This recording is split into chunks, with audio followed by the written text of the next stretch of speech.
খুব কম আসতেছে, লাফালাফি করার দরকার নাই, কন্টিনিউ শুধু কাজ করে যান।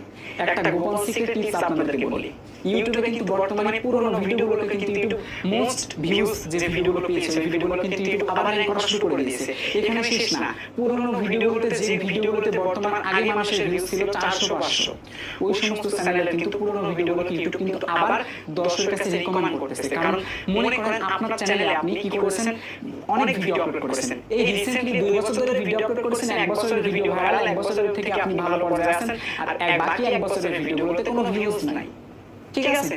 তো যখন আপনার এই যে নতুন যে বছরের ভিডিওগুলো আপনার এখন চলতেছে, পিছনের বছরটা চলতেছে না, ইউটিউব কিন্তু বর্তমানে কি করতেছে, সেই পুরনো ভিডিওগুলো কিন্তু আবার দর্শকের কাছে রিকমেন্ডেশন বা সাবস্ক্রাইব এনে দিচ্ছে। কেন এনে দিচ্ছে?